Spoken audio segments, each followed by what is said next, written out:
Welcome to Bruenor Battlehammer. As far as our opening hand goes, man, if we had one more land, I would keep on this one. Let's go and ship it. If this was a plains, I would probably keep because it'd be Light and Tutor on Mana Crypt. But we're on the play, so let's go and mulligan on this one, and then, yes, we will keep on this one. We got Blasphemous Act. We're not probably expecting a lot of creatures from our opponent, but don't want to go past 6. So do we want to... Let's go and put Divine Reckoning on the bottom right now because I feel like they would all automatically keep Zor on the battlefield anyway. So I'm just going to lead off with Temple of Triumph. Let's get the Scry going, the Scurry, the Fever, the Insanity, and that's going to be Clifftop Retreat. Let's go and put that on the bottom right now because we already have 3 other lands in the hand. And then anything else, let's go and pass the turn over to our opponent. We're playing Bruenor Battlehammer. Come back here, buddy. There we go.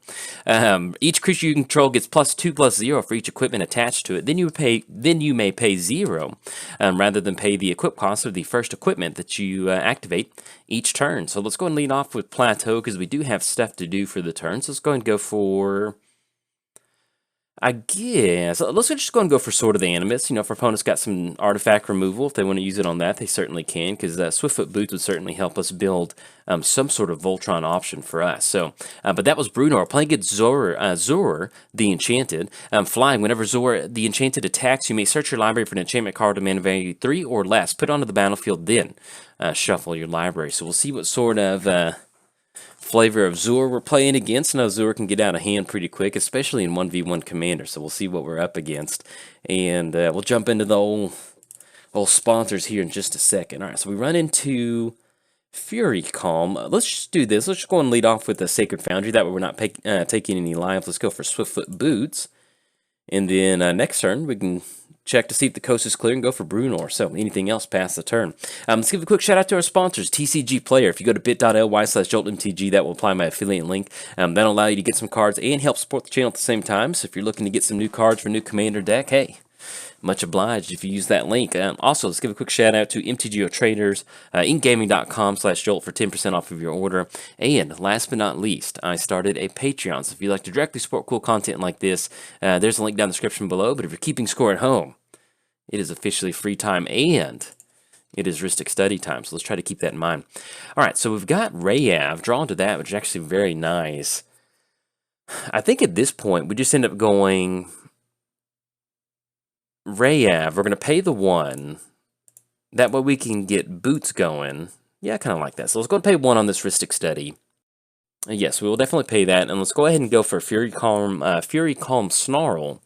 Have that come into play untapped and reveal Mountain.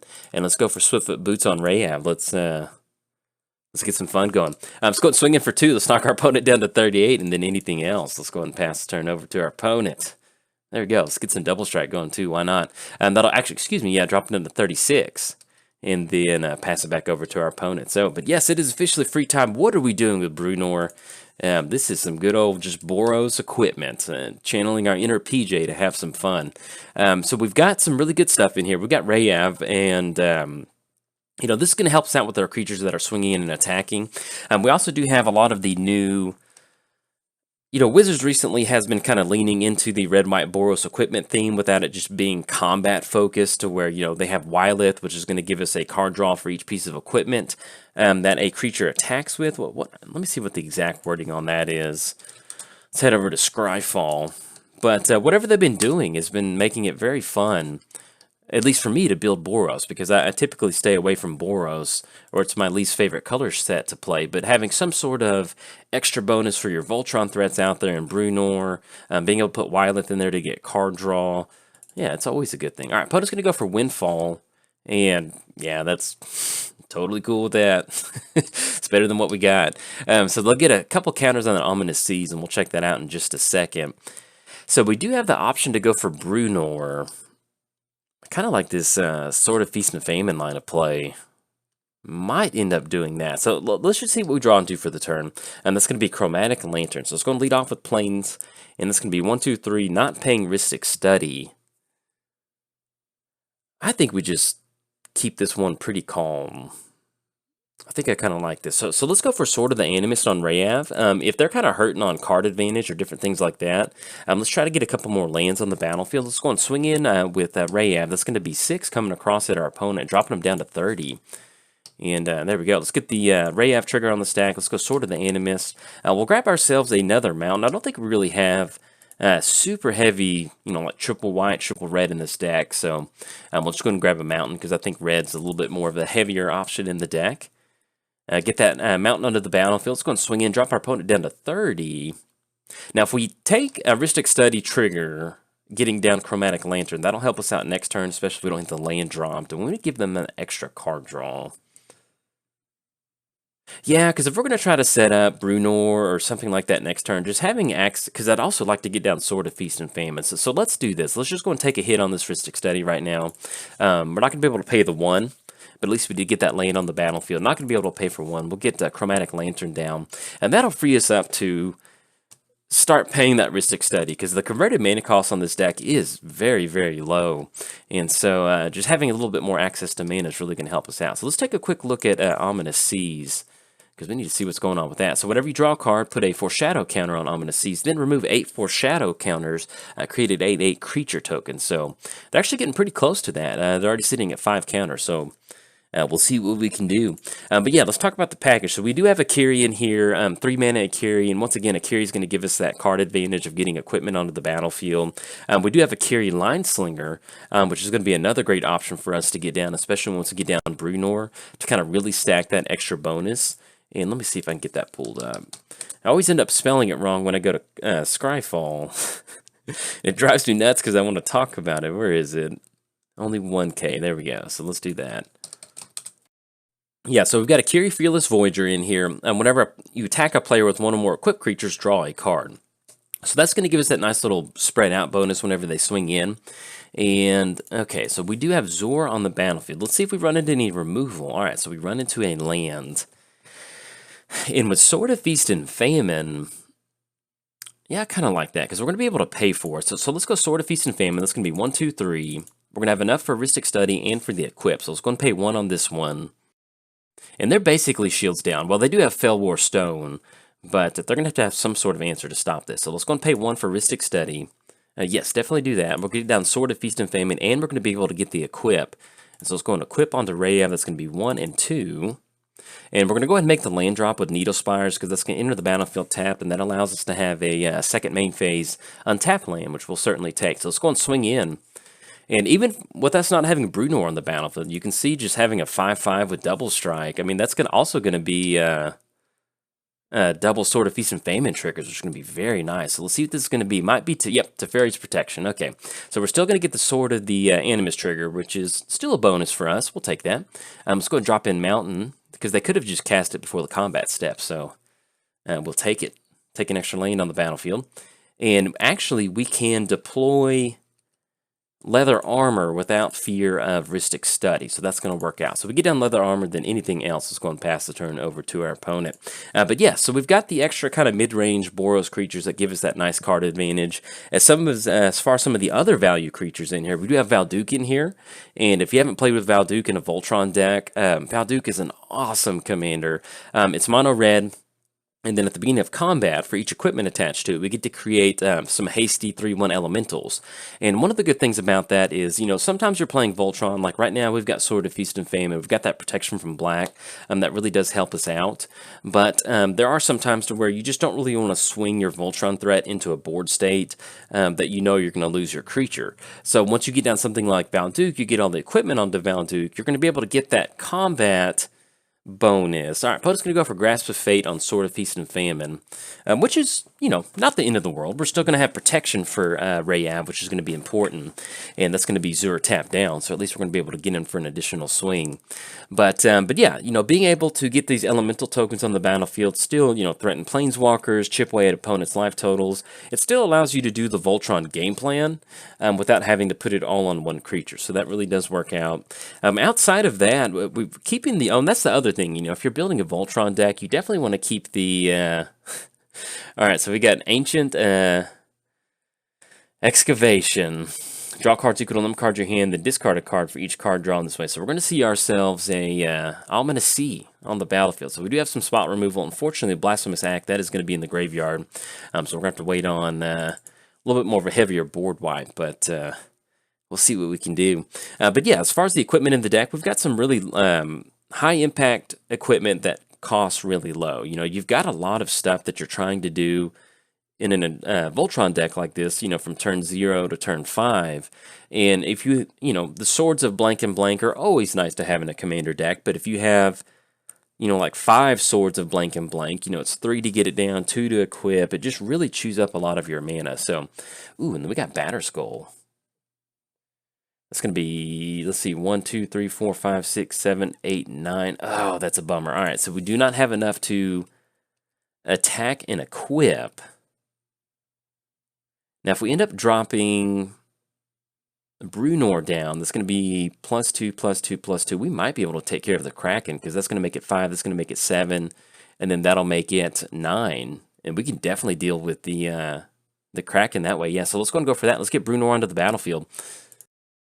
And we will end up paying 1 for the Ristic Study. That does cut us off Batterskull, but I think we're actually okay with that right now. I'd like to get it down. We could always end up going for it for next turn. So we'll see what this is going to be. This is going to be 3 total mana.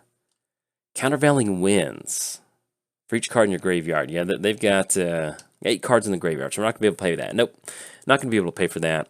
We'll return Bruenor back to the command zone. Let's go and drop in.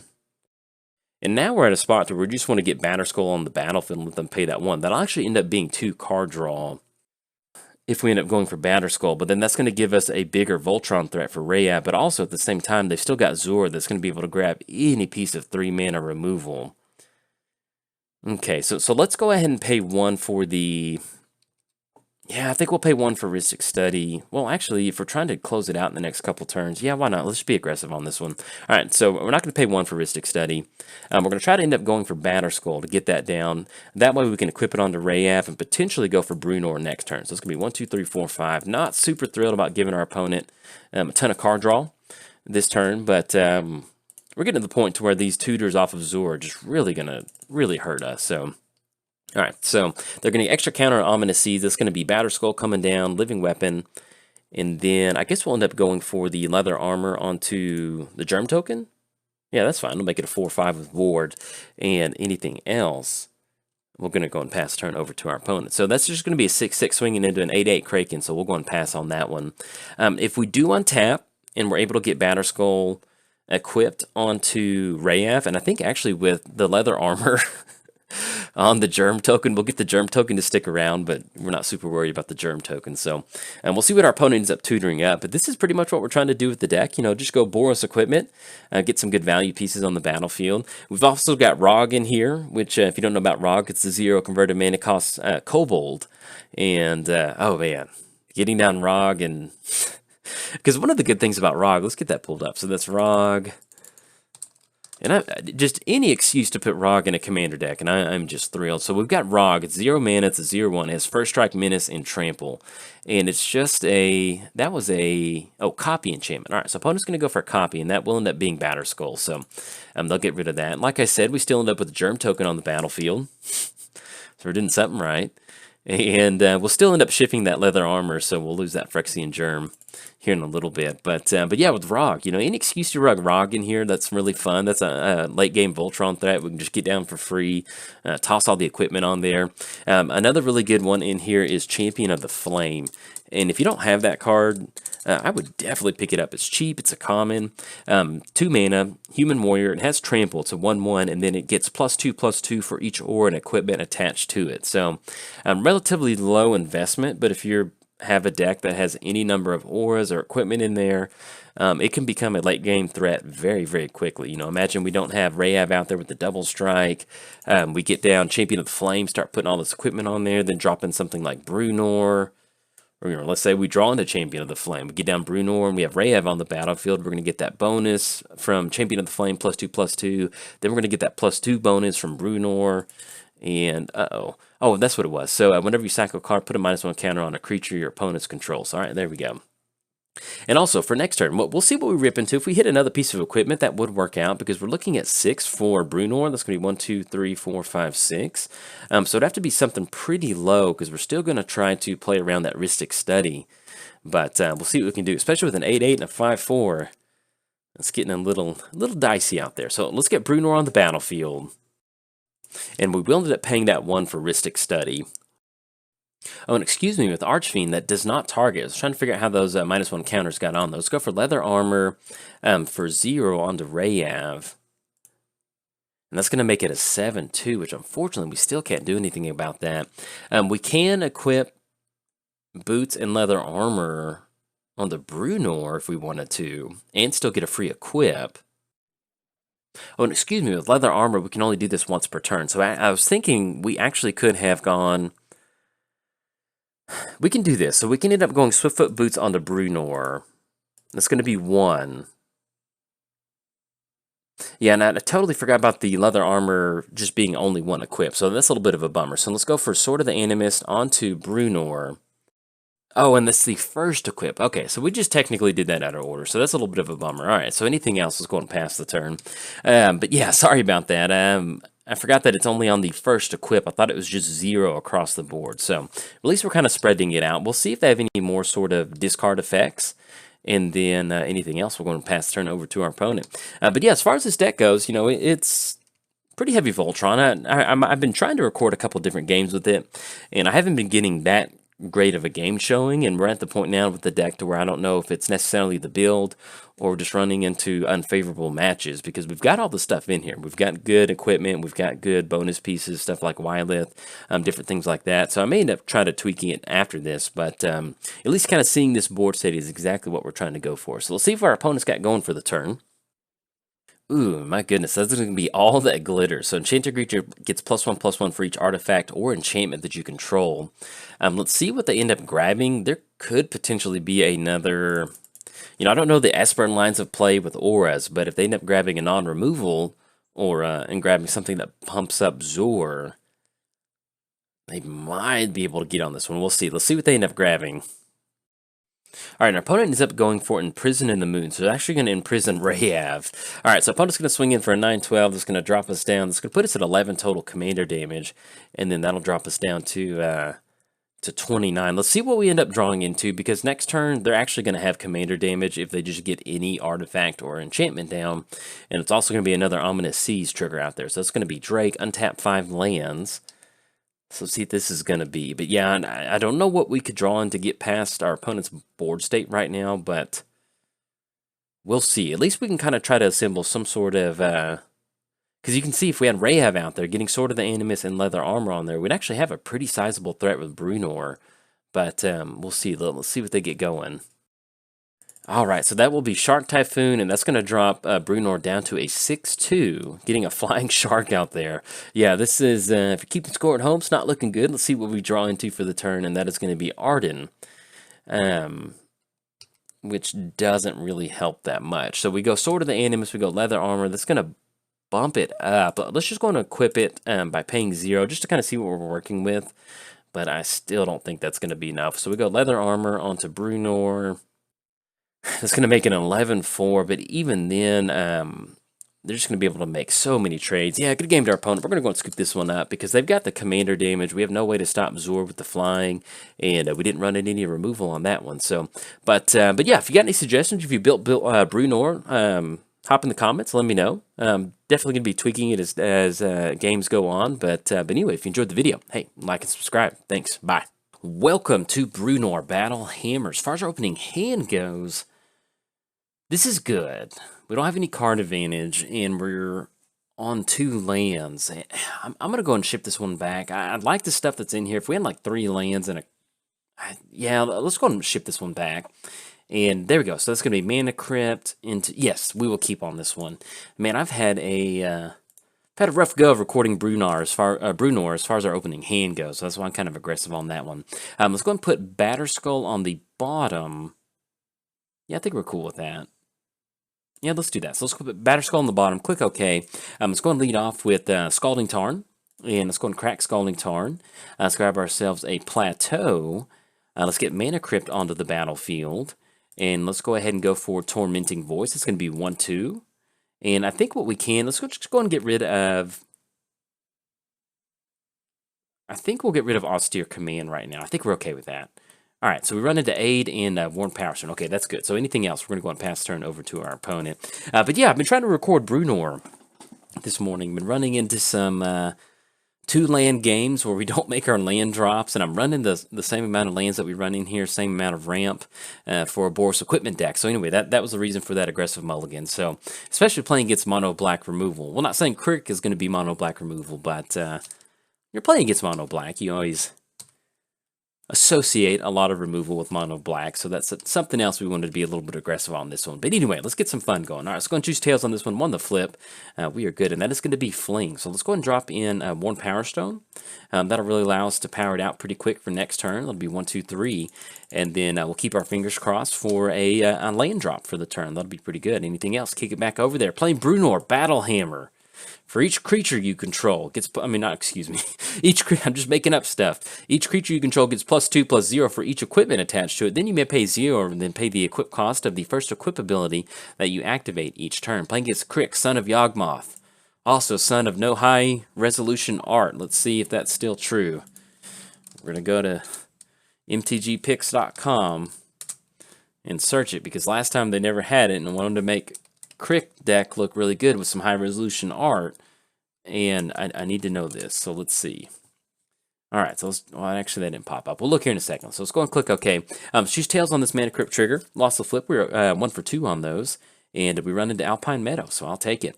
Let's go for Alpine Meadow, and let's go for, we can get Sigarda's Aid on the battlefield, and that would allow us to equip it onto Valduke for next turn. So let's do that. So let's go for Valduke. Let's set that up. Let's get Valduke on the battlefield, and then next turn we go Sigarda's Aid and drop in Bearded Axe.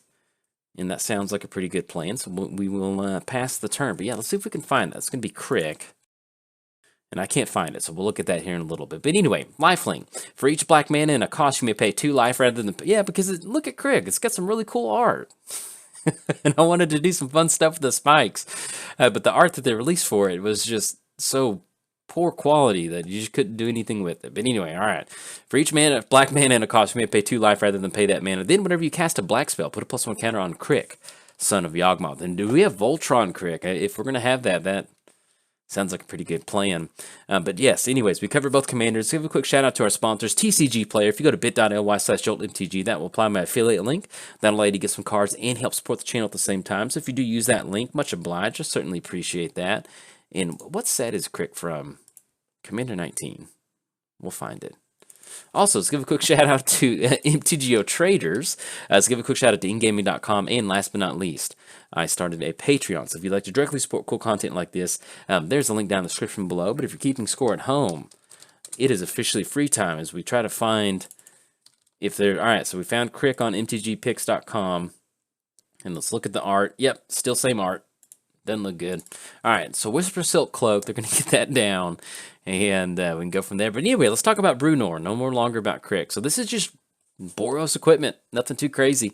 We've got a lot of equipment in here. We've got some really good value pieces like Valduke. That's going to allow us to get a bunch of elementals on the battlefield.